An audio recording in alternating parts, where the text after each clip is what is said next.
हिंदुस्तान का कोई भी राम कथावाचक, कोई भी शंकराचार्य या कोई भी मंडलेश्वर शास्त्रों से यह साबित नहीं कर सकता है कि दशरथ पुत्र श्री रामचंद्र जी ही वो परमात्मा है जो परमात्मा अनादिकाल से सृष्टि चला रहा है।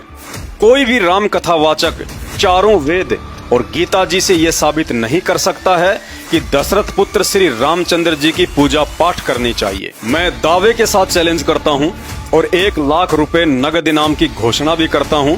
यदि अपने आप को सनातनी संत महात्मा कहने वाला कोई भी व्यक्ति ये साबित कर दे कि चारों वेद और गीता जी में दशरथ पुत्र श्री रामचंद्र का नाम तक भी लिखा हुआ हो, या राम राम, जय श्री राम, जय सिया राम, सीताराम, दशरथ पुत्र श्री रामचंद्र जी के जपने का मंत्र हो। वीडियो को अंत तक देखने की प्रार्थना अवश्य करूंगा और ये भी कहूंगा कि यह वीडियो उतना लंबा नहीं है जितना लंबा दुख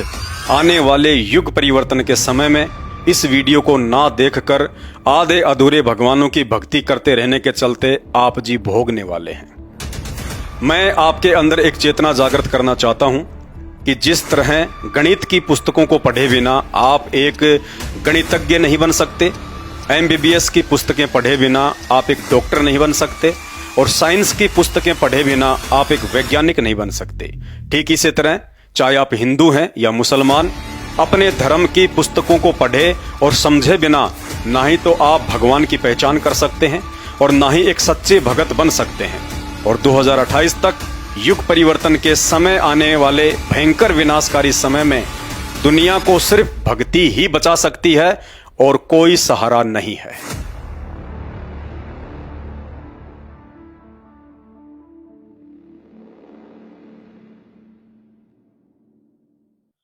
जय जगत गुरु, जय भारत। सभी सनातनी धर्म गुरुओं को परम पूज्य जगत गुरु संत श्रोमणी सतगुरु रामपाल जी परमेश्वर जी के चरणों की धूल मुझ पवन दास की तरफ से सादर प्रणाम। अब समय आ गया है आप सभी सनातनी धर्म गुरुओं की परीक्षा का। अब आप प्रमाणित जवाब देने से बच नहीं सकते। अब देश की युवा पीढ़ी ना ही तो पूर्व काल की तरह अनपढ़ है और ना ही धर्मशास्त्रों में लिखी हुई सच्चाई से अनजान है। अब उन्हीं धर्मशास्त्रों से आप लोगों से सवाल पूछे जाएंगे,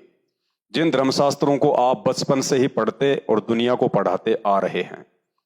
और जिन धर्मशास्त्रों की आड़ में सदियों से आपके परिवार का पालन पोषण होता आ रहा है। इसलिए यदि आज शिक्षित युवा पीढ़ी के मन में उन्हीं धर्मशास्त्रों में लिखी हुई बातों को लेकर शंका या संदेह उत्पन्न होता है या मन में कोई सवाल उठता है, तो उन्हीं धर्मशास्त्रों से सबूतों के साथ उनका समाधान करना भी आप धर्मगुरुओं की ही जिम्मेदारी बनती है। मेरा जन्म एक हिंदू परिवार में हुआ है। बचपन से ही रामायण और महाभारत सुनता आ रहा हूं, लेकिन जब अपनी आंखों से रामायण को पढ़ा तो पता चला कि दशरथ पुत्र श्री रामचंद्र जी के भगवान होने के विषय में जो बातें हमें बचपन में धर्मगुरुओं या कथावाचकों से सुनने को मिलती थी और टीवी सीरियल में हम देखा करते थे, यथार्थ में वे सब बातें धर्मशास्त्रों में लिखी हुई बातों से बिल्कुल भी मेल नहीं खाती हैं। धर्मगुरु कहते हैं कि दशरथ पुत्र श्री रामचंद्र जी परमात्मा हैं, सत्यनारायण हैं। इन्होंने ही सारे ब्रह्मांडों की रचना की है और संचालन भी कर रहे हैं। इनकी मर्जी के बिना ना ही तो दुनिया चलती है और ना ही पत्ता हिलता है। श्री रामचंद्र चाहे तो कोडी को काया, निर्धन को माया, बांझ को पुत्र और मृत्यु को जीवन में बदल सकते हैं। ये जब चाहें सृष्टि में प्रलय कर सकते हैं और चाहे तो पुनः उत्पत्ति भी कर सकते हैं। इनसे बढ़कर और कोई भी सर्वशक्तिमान परमात्मा सृष्टि में दूसरा नहीं है। मात्र अपने धार्मिक धंधे के लिए या फिर अपनी अज्ञानतावश हमारे धर्मगुरुओं द्वारा दशरथ पुत्र श्री रामचंद्र जी के लिए बढ़ा चढ़ाकर बोली गई इन तमाम जुबानी बातों में कितनी सच्चाई है, ये तो हमारे धर्म ग्रंथ ही बता सकते हैं। तो चलिए आज उन्हीं धर्म ग्रंथों में लिखी सच्चाई को आधार बनाकर मैं सभी सनातनी धर्म गुरुओं से सवाल करता हूं,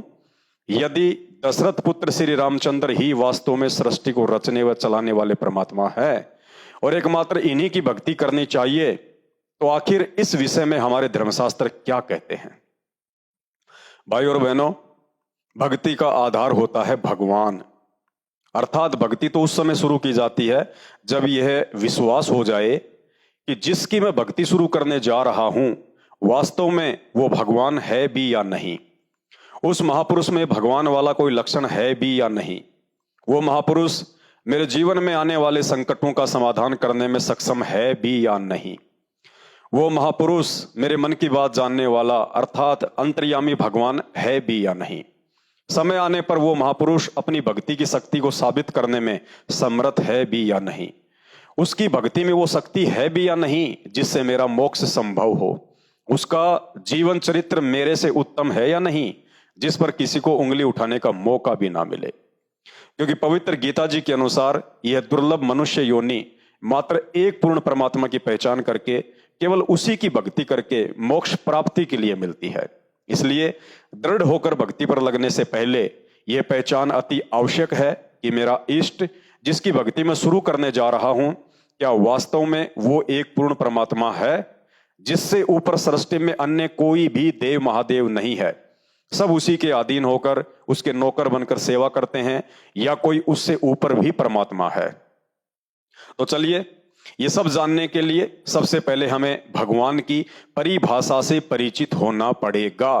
कि भगवान किसे कहते हैं, और साथ ही यदि दशरथ पुत्र श्री रामचंद्र जी ही भगवान हैं तो भगवान के लक्षण श्री रामचंद्र जी की जीवन लीला से मेल करके देखते हैं कि वे कहां तक के भगवान हैं।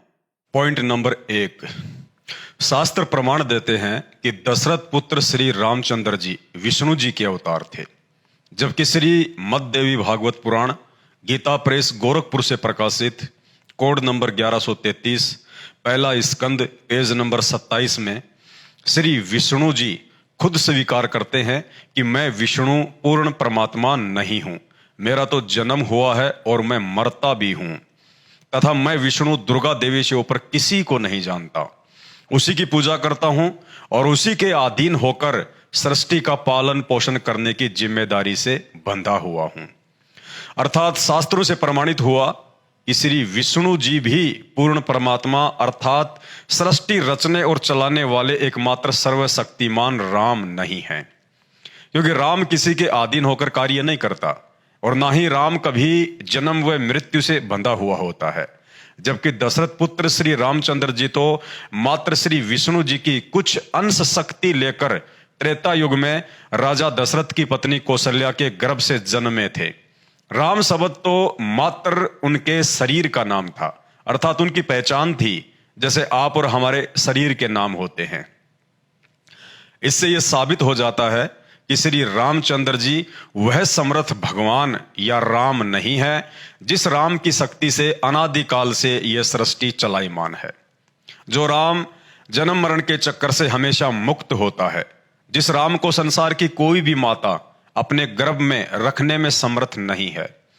अतः यह सिद्ध होता है कि दशरथ पुत्र श्री रामचंद्र जी एक राजा के पुत्र हो सकते हैं, एक महापुरुष हो सकते हैं, श्री विष्णु जी के अवतार हो सकते हैं, परंतु वो राम अर्थात समर्थ भगवान कदापि नहीं हो सकते जिस राम की शक्ति से ये पूरी सृष्टि अनादिकाल से चल रही है। पॉइंट नंबर 2, श्री विष्णु जी का ही पूर्ण परमात्मा अर्थात राम ना होने का दूसरा प्रमाण यह है कि राम तो सृष्टि में विद्यमान सभी आत्माओं का अर्थात प्राणियों का उत्पत्ति करता होता है, जन्मदाता होता है, इसलिए भगवान के ऊपर किसी भी प्राणी का श्राप या दंड असर नहीं करता है। लेकिन शास्त्र प्रमाण देते हैं कि श्री विष्णु जी को उन्हीं के भगत नारद जी ने उन्हें हरि के रूप की जगह बंदर का चेहरा लगा देने पर क्रोध में आकर श्राप देकर 11,000 वर्ष तक श्री रामचंद्र रूप में दुख भोगने के लिए विवश कर दिया। अर्थात अपने ही भगत का श्राप जिसे भोगना पड़ जाए वो किसी भी सूरत में राम अर्थात सर्वशक्तिमान परमात्मा नहीं हो सकता, क्योंकि हमारे चारों वेद उस पूर्ण परमात्मा अर्थात राम की महिमा से युक्त हैं, जिसमें यजुर्वेद अध्याय नंबर 1 का मंत्र नंबर 15 और अध्याय नंबर 5 का मंत्र नंबर 1 बार बार यह गवाही दे रहा है कि परमात्मा घोर से घोर पापों का नाश कर देता है, परमात्मा जीव को किसी भी बंधन या श्राप से मुक्त कर देता है। अब यदि आप धर्मगुरुओं के अनुसार दशरथ पुत्र श्री रामचंद्र जी ही वह परमात्मा है जिसकी महिमा वेदों में लिखी हुई है, जो इंसान को सभी पाप कर्मों के बंधनों से मुक्त कर देता है, तो दशरथ पुत्र श्री रामचंद्र जी स्वयं नारद जी के श्राप से अपने आप को मुक्त क्यों नहीं कर पाए। अतः यह सिद्ध होता है कि दशरथ पुत्र श्री रामचंद्र जी एक राजा के पुत्र हो सकते हैं, एक महापुरुष हो सकते हैं, श्री विष्णु जी के अवतार हो सकते हैं, परंतु परम पुरुष अर्थात पूर्ण ब्रह्म परमात्मा कदापि नहीं हो सकते, जिनके ऊपर किसी का भी श्राप या दंड काम नहीं करता है।